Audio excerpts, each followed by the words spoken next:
right, Bob, the way the wind's been blowing your hair around is the same way it's been swirling down here on the infield all afternoon and into this evening as Mike Powell takes to the long jump runway for his first attempt in this World Championship final. Dialing in on some concentration. What an epic battle we have to look forward to here between Powell and Carl Lewis, the man with a 65-meet consecutive winning streak. Powell for his first jump here. And he was stretching at the end of the board, and he knows it. Not a good effort. It's awfully tough with the wind swirling like it has been. Look here, he's working so hard, and he's stretching at the end of the jump. Not what you want to do as a long jumper, and a very disappointing effort for Powell, 25.9 1/4. This is the man who has defined the long jump over the past 10 years. In 3 World Championships, he's only lost 1 competition. 4 years ago in Rome, he lost the 100 meters to Ben Johnson. He's twice defending long jump champion here, twice defending long jump champion in the Olympic Games. 65-meet consecutive winning streak in the long jump over 10.5 years. Carl Lewis, maybe the greatest ever in this event. And he wastes no time. A much better jump than Powell. Well out over 8.5 meters. That's sure to be over 28 feet. And he knew it was a good one as soon as he hit the board. Obviously ready to sprint, as he proved with his 100-meter dash world record. As we checked the wind, there was no wind on that jump whatsoever. Carl is a sprinter on the long jump runway, as well as possessing outstanding jumping ability. Look at how he hits the board here so nicely. Hitch kicks into the pit. 28.5 3/4 on his first jump to take the lead, and we'll return with second round long jump action right after this. Welcome back to Tokyo. Dwight Stone's covering the men's long jump final, and Carl Lewis has put a mark out there for everyone to chase. 28.5 3/4 on his first attempt. Now Mike Powell on the runway for his second round jump. His first round jump terribly disappointing, 25.9 1/4. He's got a lot of room to make up on Lewis, the man that he has been chasing. He's 0-15 with Lewis going back to 1983 in the long jump. Oh, and Powell, a much better jump there on the second round. Powell sprinting well here. He's a great jumper, not a great sprinter, but a great jumper. 7-1 high jumper, nice extension into the pit, and a much superior jump to the first one. 28 feet, a 1/4 inch for Powell. That puts him about 5.5 inches behind Lewis. He's got to be happy with that. Now Carl might know he's in a competition after seeing that jump from Powell. As you'll remember, back at the National Championships in New York in June, they fought it out round after round. This is Carl's second jump. He's the leader. Oh, and that looks like a foul, and a long one indeed. That looks over 28 feet 6 inches. Boy, he wishes he had that one back. Carl always flirting with the end of the board, about 3 inches over. That's a big foul for Lewis. He's often just a 1/2 inch off. Lewis obviously never sprinting better with that 100-meter world record last weekend. Never looks down at the board and just barely fouls out around 28.5 feet. Back in Tokyo with continuing coverage of the men's long jump final. This is Mike Powell on the runway for his third attempt. He's currently second behind Carl Lewis, who jumped 28.5 3/4 and was sitting next to the long jump runway. A very interested spectator. I'm wondering if maybe he was trying to put a little psych on Mike Powell, but I don't think that Mike Powell is able to be psyched. He understands what it's going to take to beat Carl Lewis. He's jumped against him enough times over the last 8 years. Third jump for Powell. Ooh, and not a bad jump, but it doesn't look like it's an improvement. And he knows it. He checks it against the board that runs right next to the pit. Allowable wind, just 0.9. Remember, the allowable is 2.0 meters per second. Powell sprinting nicely down the runway, but he checks up there. He stutter stepped, and that's what threw his rhythm all the way off. And he knows it. 27.2 1/2, not a bad jump, but certainly not an improvement. Now Carl Lewis is on the runway for his third attempt. He is the current leader. It's not a real comfortable lead, though, just 5.5 inches over Powell. Uh-oh, big jump for Lewis. The most excited he's been so far in the competition.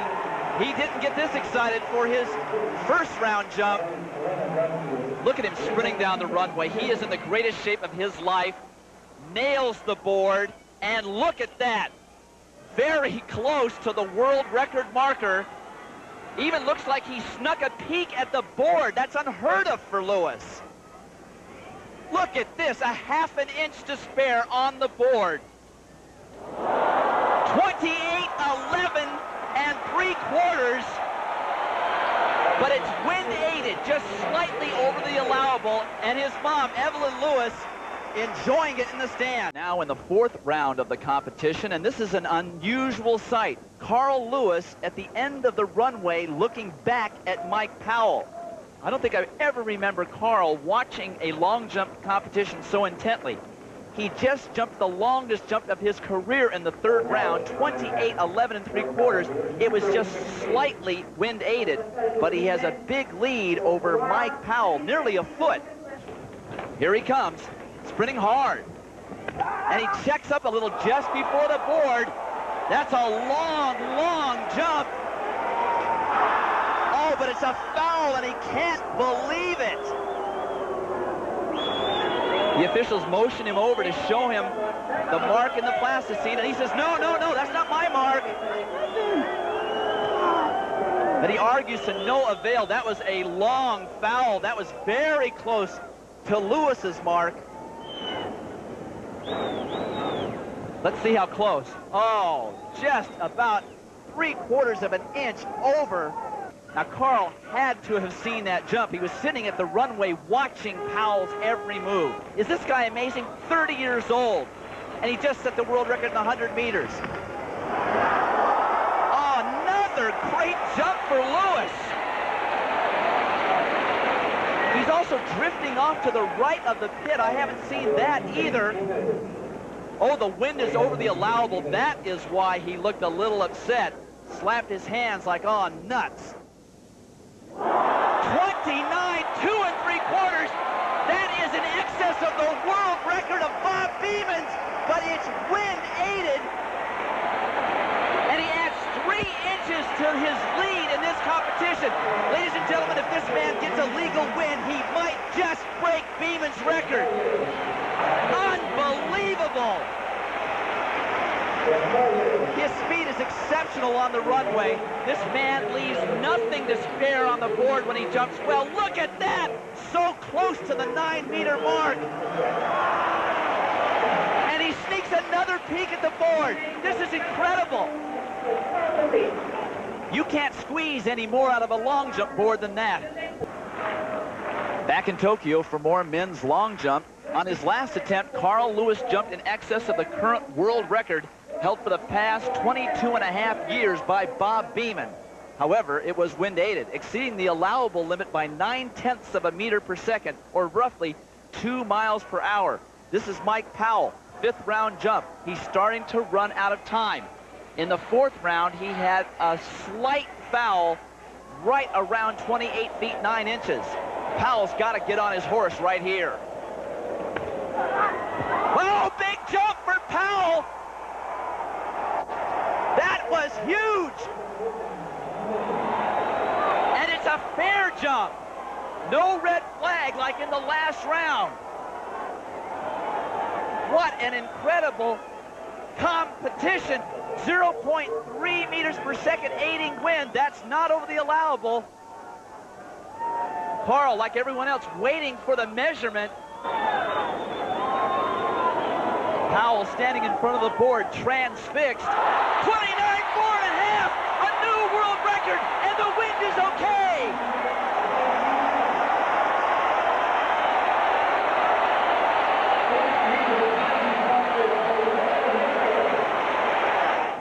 Here he is on the runway, driving hard, breathing hard. He checks up, hits the board right on the button. Incredible height, the best height I've ever seen for Powell, the kind of height that Bob Beeman got in Mexico City. At 29.4½, Powell exceeds Beeman by 2 inches at sea level with no wind and with room to spare on the board.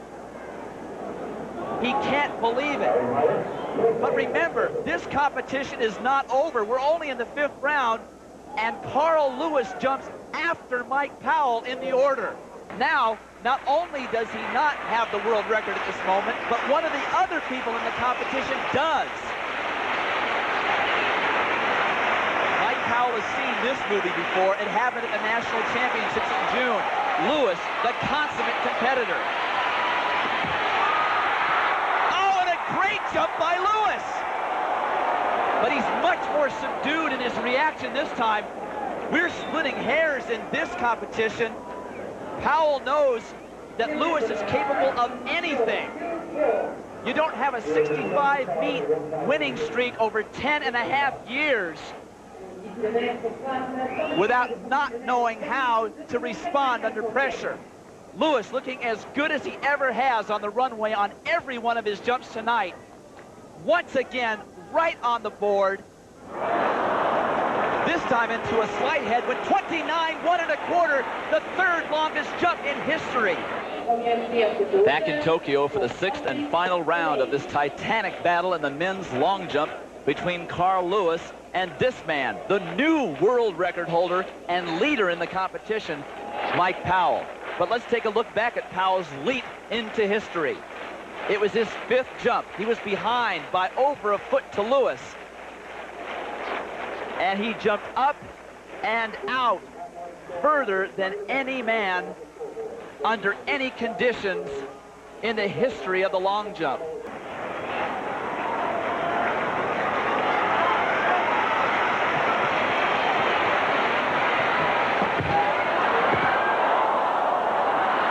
And it's another long one for Powell. But it's another long foul. About 2 inches over on the board. Just like in New York, he fouls on his final jump.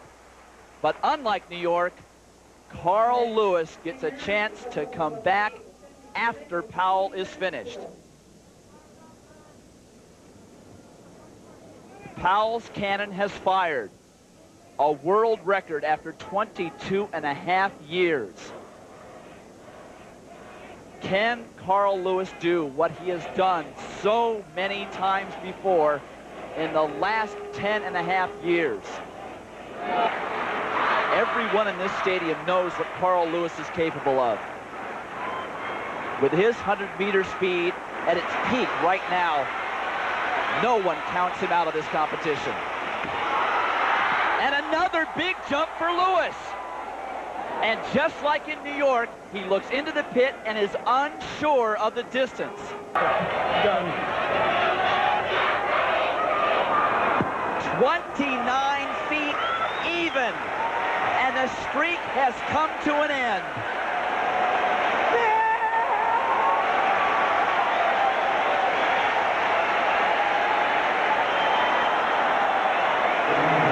What a great run Lewis has had. 10.5 years without losing a long jump competition. 2 gold medals in the long jump. 2 gold medals in the World Championships. But tonight, it's all Mike Powell.